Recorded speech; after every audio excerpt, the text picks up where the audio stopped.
जातिवादी जो मानसिकता तुम्हारे दिमाग में, जो आरएसएस का कीड़ा भरा हुआ है, तुम्हारे पैंट को उतार कर देखा जाए तो नीचे खाकी नेकर निकलेगा। और तुमने स्वयं भी कहा है कि मैं आरएसएस का व्यक्ति रहा हूं।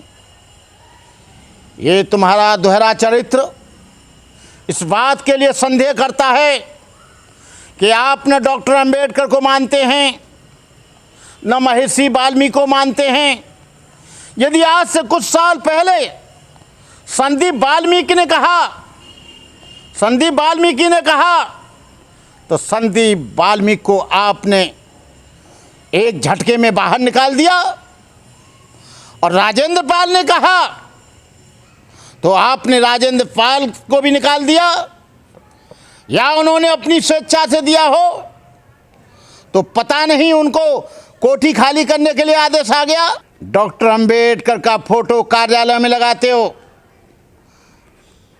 डॉक्टर अंबेडकर की 22 प्रतिज्ञाओं का विरोध करते हो, वाल्मीकि जयंती पर जाते हो, वाल्मीकि लोगों के पैर धोते हो, घर में खाना खिलाते हो, और वाल्मीकि लोगों को आप अपनी पार्टी से निकाल देते हो, पद से निकाल देते हो, मंत्री पद खत्म कर देते हो।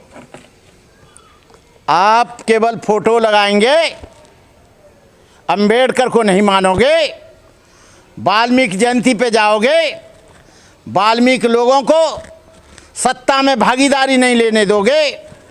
ये आपका दोहरा चरित्र इस बात को साबित करता है कि आप डॉक्टर अंबेडकर के एक शब्द को भी नहीं मानते। केवल आप इमोशनल, भावनात्मक इस भोले भाले समाज का, अंबेडकर वादियों का शोषण करना चाहते हो। और आप यदि अंबेडकर को मानते हो तो 22 प्रतिज्ञा का विरोध मत करो, और अंबेडकर भवन पर आकर 22 प्रतिज्ञाओं को स्वीकार करो। 22 प्रतिज्ञाओं को जो मानता है वही अंबेडकरवादी हो सकता है। अंबेडकर केवल 14 अप्रैल पर आकर पार्लियामेंट पे जो फूल चढ़ाते हैं वो सारे के सारे ढोंगी लोग हैं, सारे के सारे झूठ बोलते हैं। उनके अंदर कहीं अंबेडकरवाद नहीं। वो फोटो लगाकर केवल अंबेडकरवादियों के वोटों को लूटना चाहते हैं। वाल्मीकि का फोटो लगाकर वाल्मीकियों का वोट लूटना चाहते हैं।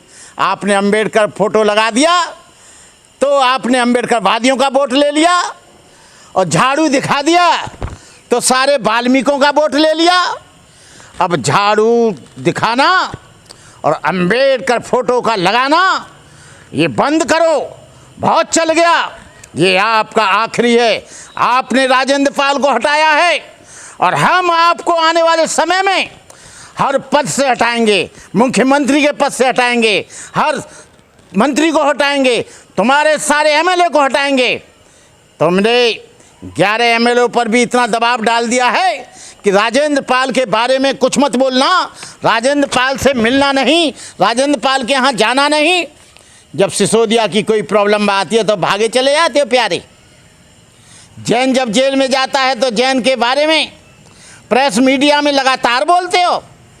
लेकिन इस राजेंद्र पाल ने कौन सी खता कर दी जो आपने एक शब्द नहीं बोला। उस इतने बड़े आदमी को, वकील भी है वो, ईमानदार आदमी है, उसे थाने में लाकर उसे प्रताड़ित किया गया। मारा तो नहीं गया, लेकिन थाने में बुलाना भी मानसिक प्रताड़ना है। 3.5 घंटे तक बिठाए रखा और तुमने एक शब्द नहीं बोला। इससे ये प्रतीत होता है डॉक्टर अंबेडकर वादियों का वोट तो अच्छा लगता है, वाल्मीकि लोगों का वोट तो अच्छा लगता है, लेकिन तुमको उस समाज का व्यक्ति, उस समाज का आदमी बिल्कुल पसंद नहीं लगता। अब देखेंगे, आ रहे हैं इलेक्शन, अब आ रहे हैं पार्षद के इलेक्शन, आ रहे हैं एमसीडी के इलेक्शन, हो रहा है इलेक्शन आपका गुजरात में, हो रहा है इलेक्शन हिमाचल प्रदेश में। देखें आपका आदमी कैसे जीतता है। मैं तमाम देश के लोगों से कहना चाहता हूँ, मैं गुजरात के लोगों से, अंबेडकरवादियों से कहना चाहता हूं, वो शपथ लें बाबा साहब की कि एक आदमी भी केजरीवाल को वोट नहीं करेगा जो 22 प्रतिज्ञाओं को और बाबा साहब को मानता है। और दिल्ली के लोगों से भी निवेदन करता हूं, जब तक हमारे राजेंद्र पाल को पुनः मंत्री नहीं बनाया जाता, तब तक हम लोग इस आंदोलन को चलाते रहेंगे। सारे भारतवर्ष में हम तुम्हारा घूम घूम कर इस बात का प्रचार करेंगे, आप अंबेडकरवादी नहीं हो, अंबेडकरवादी होने का ढोंग करते हो, आप अंबेडकरवादी नहीं हो, केवल कार्यालय में फोटो लगाकर अंबेडकरवादियों का इमोशनल ब्लैकमेल करना चाहते हो। तुम वाल्मीकि को भी नहीं मानते हो, वाल्मीकि लोगों को भी झाड़ू दिखाकर मेरा यहाँ के तमाम बैकवर्ड शेड्यूल कास्ट और तमाम लोगों से निवेदन है कि आप लोग अब सावधान हो जाओ, जाग जाओ, पहचान जाओ। ये केजरीवाल भी एक जैसे शेर की खाल में आदमी होता है, वैसे ही ये भी आम पार्टी के रूप में दूसरा आरएसएस का रूप है। ये छुपा रूप है, ये गोपनीय रूप है, ये गुप्त रूप है, ये पक्का आरएसएस का आदमी है। जो आदमी ये कहता है कि मैं इनकी बेइज्जती नहीं सहन करूंगा, चाहे मुझे कुछ भी करना पड़े। हम लोगों को आप राक्षस बता रहे हो, हम लोगों को शूद्र बता रहे हो, हम लोगों को नीच बता रहे हो। राक्षस का मतलब नीच होता है। हम राक्षस का वोट क्यों लेते हो? राक्षस तो डॉक्टर अंबेडकर भी थे तुम्हारे अनुसार, तुम्हारे विचारों के अनुसार। उनका सारे कार्यालयों में फोटो क्यों लगाते हो? वो भी तो हमारे ही खून थे, वो भी तो हमारे बाबा थे, वो भी तो हमारे ग्रैंडफादर थे, वो भी तो हमारे गॉडफादर थे। उनका फोटो क्यों लगाते हो? आप इस समाज को राक्षस नहीं बता रहे हैं, बल्कि डॉक्टर अंबेडकर और डॉक्टर अंबेडकर के अनुयायियों को तमाम राक्षस बता रहे हैं। आने दो समय, हम तुमको बचाएंगे कि राक्षस क्या हैं। इन्हीं शब्दों के साथ मैं तमाम लोगों से अपील करूंगा कि आप लोग, ये जातिवादी मानसिकता का व्यक्ति है। ये हम तो सोच रहे थे कि ये आदमी आरएसएस से लड़ाई लड़ रहा है, लेकिन आरएसएस और बीजेपी ये एक ही चीज़ हैं। इन्होंने हिमाचल प्रदेश में अपना कोई भी कैंडिडेट खड़ा नहीं किया बीजेपी को जिताने के लिए, लेकिन वहाँ पर ये पूरा का पूरा लड़ रहा है। इसमें और बीजेपी में कोई खास अंतर नहीं है। मैं मुस्लिम भाइयों से भी कहूँगा कि आप लोग भूल कर भी इस पार्टी को वोट मत देना। आम आदमी पार्टी के लोग गुमराह कर रहे हैं। ये पता नहीं लग रहा है कि अंबेडकरवादी हैं, कि वाल्मीकिवादी हैं, कि छुआछूतवादी हैं, कि ऊंच नीचवादी हैं, कि वर्ण व्यवस्थावादी हैं, क्या हैं। और वो सब पता लग रहा है संदीप वाल्मीकि को हटाकर और राजेंद्र पाल को हटाकर। बस मैं इन्हीं शब्दों के साथ अपनी बात समाप्त करता हूँ। आप होशियार हो जाओ, आप जान जाओ इनकी राजनीतिक फंडों को, राजनीतिक चीज़ों को, तभी आपका कल्याण होगा। ये इसको देकर आपका कोई कल्याण नहीं होगा। केजरीवाल साहब के मैंने यूट्यूब पर 2-3 स्टेटमेंट सुने हैं। एक जगह वो अंबेडकरवादियों को राक्षस बता रहे हैं, नीच बता रहे हैं, और उनका संहार करने के लिए वो बोल रहे हैं कि मेरा जन्माष्टमी के दिन जन्म हुआ था। वो भी एक बतौलेबाज हैं और वो भी लच्छेदार बातों में इस दलित शोषित पीड़ित लोगों को उलझा रहे हैं।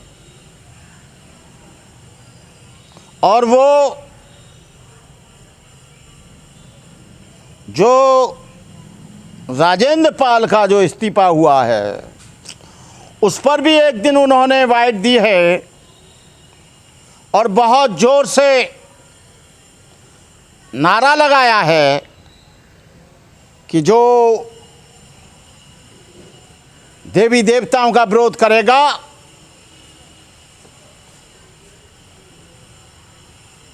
और किसी और का विरोध करेगा, मेरा अपमान कर लो, लेकिन मैं इनका अपमान सहन नहीं कर पाऊंगा। केजरीवाल जी, राजेंद्र पाल ने कोई भी किसी का देवी देवता का अपमान न किया। एक बात तो ये आपकी ठीक से समझ में आ जाना चाहिए, आप पढ़े लिखे व्यक्ति हो। दूसरा, राजेंद्र पाल ने किसी भी देवी देवता को अपमानित नहीं किया, न राम को, न कृष्ण को, न विष्णु को, न महेश को, न गणपति को। उन्होंने नहीं, राजरतन ने, डॉक्टर अंबेडकर के पौत्र ने वो 22 प्रतिज्ञाएं 14 अक्टूबर को अंबेडकर भवन पर दी, जो 1956 में, आज से 38 साल पहले डॉक्टर अंबेडकर ने दी।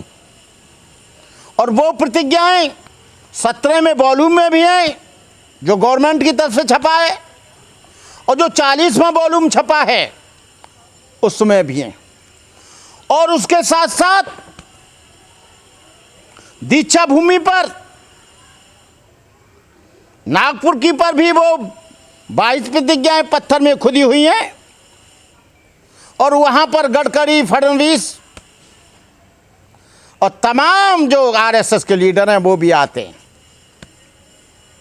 उनके सामने दी जाती हैं, वो भी कुछ नहीं बोलते हैं। केवल ये राजेंद्र पाल को राजनीति का बकरी का बकराया